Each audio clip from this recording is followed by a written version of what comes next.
అదే RTV app వార్తల్ని క్షణాల్లో చదివే అవకాశం ఉంటుంది. ఒక న్యూస్ పేపర్, ఒక టెలివిజన్ ఛానల్ మీ చేతుల్లో ఎప్పుడూ ఉంటాయి. ఉమ్మడి అనంతపురం జిల్లా వ్యాప్తంగానే కాకుండా ఈ రాష్ట్రంలో సైతం ఆర్డిటి సంస్థ అనే అంశంపైన పెద్ద ఎత్తున చర్చ జరుగుతున్నటువంటి నేపథ్యం. ముఖ్యంగా కేంద్ర ప్రభుత్వం అవలంబిస్తున్న తీరు సరిగా లేదు అని చెప్పేసి చాలామంది రాజకీయ నాయకులు మాట్లాడుతున్నటువంటి నేపథ్యంలో మరి జిల్లాలో చాలా చోట్ల నిరసన కార్యక్రమాలు, ముఖ్యంగా ఏదైతే ఉందో రోడ్లెక్కి ఎందుకంటే ఆర్డిటిని కాపాడుకోవాలంటూ చాలామంది ముందుకు వస్తున్నటువంటి నేపథ్యంలో అనంతపురం మాజీ ఎంపీ తలారి రంగయ్య కూడా తను పాదయాత్ర చేయబోతున్నటువంటి నేపథ్యం. మరి ఏం చెప్తారు ఆయన మాటలో వినే ప్రయత్నం చేద్దాం. ఏంటి సార్ ఆర్డిటికి ఉన్నటువంటి సమస్య ఏంటి, ఇప్పుడు జరుగుతున్న సిచ్యువేషన్స్? ఆర్డిటికి ఎప్పుడు లేని సమస్య, అంటే మనం ఎప్పుడు వినలేదు. ఈ దాదాపు 30 సంవత్సరాల నుంచి నేను కూడా ఇక్కడ దాన్ని ఫాలో అవుతూ ఉన్నాను. ఎప్పుడు కూడా ఎఫ్సిఆర్ఏ అనేది, ఇప్పుడు ఆర్డిటి అందరికీ తెలిసిందే, మనకందరికీ అది స్వదేశీ నిధులతో నడుస్తున్న సంస్థ కాదు, విదేశీ నిధులతో నడుస్తున్న సంస్థ. విదేశీ నిధులు రావాలంటే ఖచ్చితంగా ఫారిన్ కాంట్రిబ్యూషన్ రెగ్యులేషన్ యాక్ట్ అని ఉంటుంది, ఎఫ్సిఆర్ఏ ఉంటుంది. దాన్ని రెన్యువల్ కాలేదు. రెన్యువల్ చేయకపోవడం వల్ల వాళ్ళు నిధులు తెచ్చుకోలేని పరిస్థితి ఉంది. ఇది కాకుండా రెండోది ఏంటంటే ఉన్న అకౌంట్లు కూడా ఫ్రీజ్ చేసేసారు. ఫ్రీజ్ అయిపోవడం వల్ల డబ్బులు తీసే పరిస్థితి లేదు. ఇప్పటికే విద్యా వైద్య సౌకర్యాలు ఇబ్బందుల్లోకి వచ్చేసినాయి. స్టూడెంట్లకి కూడా చాలా ఇబ్బంది ఉంది. నేను విన్నది ఏంటంటే దాదాపు ఒక 300 కోట్లు వాళ్ళు కార్పొరేట్ ఎడ్యుకేషన్ కిందనే మొత్తం ఎడ్యుకేషన్ మీద ఖర్చు పెట్టాల్సిన బడ్జెట్ కూడా ఆగిపోయింది. ఈ పరిస్థితుల్లో ఇక వేరే దారి లేదు. వాళ్ళని ఎన్నోసార్లు అడగడం జరిగింది వాళ్ళ రకరకాల పద్ధతుల్లో, ఇంకా లేదు కాబట్టి ప్రజలందరూ ఒక ప్రజా ఉద్యమం తీసుకోవాలనే ఉద్దేశంతోనే కళ్యాణదుర్గం నుంచి తీసుకుంటున్నాం. సార్, మీరు ముఖ్యంగా గతంలో ఒక పీడీగా పనిచేశారు, మున్సిపల్ కమిషనర్గా చేశారు, ఎంపీగా పనిచేశారు. ఎంత మనకు ఆర్డిటి అనేది మన అనంతపురం, ఉమ్మడి అనంతపురం జిల్లాలో కాకుండా బయట ప్రాంతంలో కూడా చాలా ప్రభావం చూపుతున్నటువంటి నేపథ్యం. ఏం చెప్తారు మీరు ఇన్ని శాఖలుగా పనిచేశారు? అందుకే నేను ఏం చెప్తున్నానంటే, నేను గట్టిగా ప్రజలకు పిలుపునిస్తున్నాను. ఆయన మహానుభావుడు కూడా ఫెడరర్ గారు ఏమన్నారంటే, ఏదో ఒక రోజు మీరు మాట్లాడాల్సి వస్తుంది అన్నాడు. అది ఈ రోజే అని చెప్తున్నా.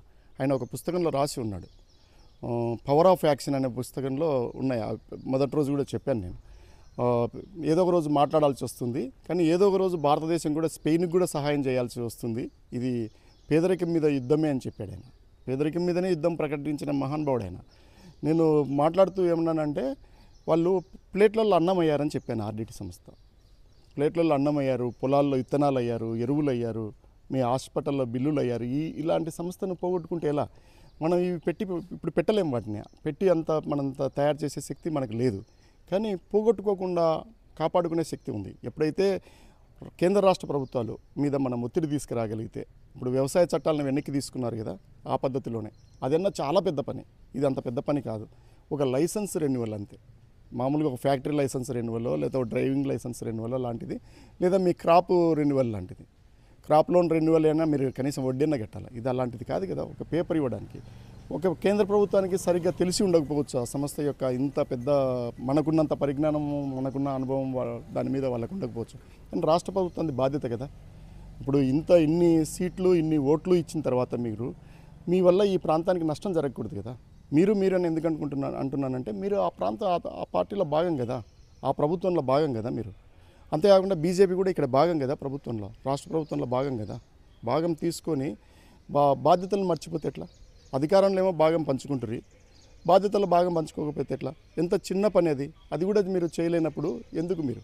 అందుకనే మీకు ఈ విషయాన్ని గట్టిగా చెప్పడం కోసమే ఈ పాదయాత్ర ప్రారంభం చేస్తున్నాం. అది కూడా గుంచితాండ నుంచి చేస్తున్నాం. 1975లో 50 సంవత్సరాల క్రితం ఏరియా ఆపరేషన్స్ స్టార్ట్ అయినప్పుడు గుంచితాండ నుంచి అయ్యాయి. ఆర్డిటి నుంచి కిసే అనే ఒక మహానుభావుడు వెళ్ళి అక్కడ చేశాడు. నేను అక్కడ వెళ్ళి చూశాను ఆయన ఉన్న ప్రదేశాన్ని కూడా. ఆయన అండర్ గ్రౌండ్లో బయట ఉండలేక, అది కొండ ప్రాంతం కాబట్టి అండర్ గ్రౌండ్లో తవ్వుకొని ఆ ఊరిలో ఉండినాడు, ఒక ఇల్లు కట్టుకొని ఉండినాడు. ఈమె అది స్కూల్ ముందు ఉండడంతో పిల్లలకి ఇబ్బంది అని పూర్తి చేశారు. నాకు అక్కడున్న సర్పంచ్ చెప్పాడు, 4 సంవత్సరాల క్రితమే పూర్తి చేశాను సార్, నేనే, పిల్లలకి ఇబ్బంది అవుతుందని. అంతేకాకుండా ఎంత పేదరికాన్ని అనుభవించి ఎన్నో కష్ట నష్టాలను ఓడ్చుకొని వాళ్ళు చేశారు. అక్కడ ఆయన డబ్బులు లేని టైంలో ఒక గాడిద కొనుక్కొని తిరిగినాడు. ముందు కాలినడకని తిరిగాడు, తర్వాత గాడిద, గుర్రము, సైకిల్, బైసికిల్ వరకు ఆయన తిరిగాడు. అందువల్ల ఇవన్నీ చిన్న విషయాలు కాదు. అంతేకాకుండా ఏదో మామూలుగా వర్షాలు వచ్చినట్టు, ఎండగాసినట్టు ఆర్డిటికి నిధులు రావు. ఈ సంస్థ క్రెడిబిలిటీని మనం కాపాడాలి. ఇప్పటికీ అది వేరే దేశాల్లో కూడా ఏమవుతుందంటే, ఆగిపోయిందంటే అక్కడ కూడా ఫండ్స్ వచ్చే ఇబ్బంది ఉంటుంది. ఇప్పుడు ఈ ప్రాంతం ఏమవుతుంది, నేను రాష్ట్ర ప్రభుత్వానికో కేంద్ర ప్రభుత్వం వైపు నుంచో నేను ఆర్డిటి అంశాన్ని చూడట్లేదు, అది నాకు అవసరం కూడా లేదు. నేను ప్రజల వైపు నుంచి చూస్తున్నాను, పేద ప్రజల వైపు నుంచి చూస్తున్నాను, పేద ప్రాంతం వైపు నుంచి చూస్తున్నాను. అది లేకపోతే ఏమవుతుంది అనేదే నా ముందున్న సమస్య. దానికోసమని నేను పార్టీ తరపున పెద్ద ఎత్తున బైక్ ర్యాలీ చేశాను. ఇప్పుడు ఆర్డిటి పరిరక్షణ సమితి పేరుతో అందరినీ కలుపుకుంటూ పాదయాత్ర చేస్తున్నా. 200 కిలోమీటర్ల పైన ఎందుకు చేస్తున్నానంటే అన్నే ఫెర్రర్ గారు దాదాపు 20,000 కిలోమీటర్ల పైన ఆమె ట్రక్లో వచ్చారు. వాళ్ళ అన్న బిడ్డతో వచ్చి 1 సంవత్సరం పాపతో కలిసి వచ్చారు. అంత కష్టపడి వాళ్ళు వచ్చినప్పుడు, ఇంత సంస్థను నిలబెట్టుకొని ఇన్ని సంవత్సరాలు ఇన్ని సేవలు చేసినప్పుడు, దానికి అవసరమైనప్పుడు మనం మాట్లాడకపోతే ఎవరు మాట్లాడాలి? నేను ప్రధాన ప్రతిపక్షానికి సంబంధించిన వాడిని, వైఎస్ఆర్సీపీకి సంబంధించిన వాడిని, కళ్యాణదుర్గంలో బాధ్యుడిగా ఉన్నవాడిని, పార్టీ బాధ్యుడిగా ఉన్నవాడిని. అందువల్ల నేను ఈ కార్యక్రమం తీసుకున్నాను. ప్రభుత్వాలను ఇబ్బంది పెట్టడానికే తీసుకున్నాను. వాళ్ళు ఇబ్బంది పెట్టకపోతే వాళ్ళు రారనేదే ఉద్దేశమే నాది. ఏ రోజైతే ఏ క్షణమైతే వాళ్ళు ఆర్డిటి రెన్యువల్ తీసుకొస్తారో, ఫెర్రర్ విగ్రహం వరకు ఎక్కడ దగ్గర అయితే అక్కడ ఆ 16 రోజులు నేను ఉంటాను కాబట్టి అక్కడ ఫెర్రర్ విగ్రహానికి దండ వేసి ప్రభుత్వాలకు కూడా బేసజం లేకుండా థ్యాంక్స్ చెప్పి నేను ఆపేస్తాను. అందువల్ల ప్రజలు అర్థం చేసుకోండి, అన్ని పార్టీల వాళ్ళు, అన్ని మతాల వాళ్ళు, అన్ని కులాల వాళ్ళు, మీరు ఆర్డిటి కోసం నిలబడండి. ఏ రోజు కూడా ఒక కులం కోసమో ఒక మతం కోసమో ఆర్డిటి పని చేయలేదు. నాకున్న దాంట్లో ఎప్పుడు వాళ్ళు అలాంటి పని చేయలేదు. ఇలా ఆపడం వల్ల నష్టపోయేది ఎవరు అనేదే ముఖ్యమైనది. ప్రభుత్వాలు ఆర్డిటి పనులను చేయగలుగుతాయని నాకు నమ్మకం లేదు, ఇంకా ఎంతకాలమైనా కానీ కూడా. మరి ఒక ఆయన మొన్న అడిగినాడు, ఎప్పుడు విదేశాల దగ్గర తెచ్చుకునే బతకాల భారతదేశము, నువ్వెందుకు అట్లాంటి ప్రోత్సహిస్తున్నావు, సొంతంగా ఉండాలి కదా అని చెప్పడానికి బాగానే ఉంటుంది. ఈ దేశంలో రిచ్ అండ్ పూర్ డివైడ్ ఎక్కువైపోయింది, పేదల ధనిక తారతమ్యం ఎక్కువైపోయింది. డబ్బున్నవాడికే డబ్బులు చేరుతూ ఉన్నాయి, కోట్ల రూపాయలకు వేలాది కోట్ల రూపాయలు సంపాదిస్తున్నారు. చిన్న చిన్న పనులు కూడా జరగట్లేదు మిగతా వాళ్ళకి. బ్యాంకులో విషయాలే చూస్తున్నాం, మన కాంట్రాక్టర్లకే 2,000 కోట్లు ఓడీలు తీసుకునేటోళ్ళు కూడా ఉన్నారు ఈ ఊరిలో. మిగతా వాడి పరిస్థితి ఏమి? 2,000 కోట్లు ఓడి నేను అంటుండేది, మిగతా వాళ్ళ పరిస్థితి ఏమి? అందువల్ల ఇది తగ్గి ఇతను కూడా ఒక 2 కోట్లన్నా, ఆయన 2,000 కోట్లు తీసుకున్నప్పుడు ఈయన కూడా 1 కోటో 2 కోట్లో తీసుకునే పేదవాడు కూడా వస్తే ఇప్పుడేం అవసరం ఉంది దాంతో అనుకుంటే మనమే స్పెయిన్కి డబ్బులు ఇవ్వచ్చు. మీరు మా తాత ముత్తాతలకి అందరికీ 60 ఏళ్ళ నుంచి సాయం చేశారు, ఇంకా మా కాంట్రిబ్యూషన్ కూడా మనం కూడా ఇవ్వచ్చు, ఎవరు వద్దన్నారు.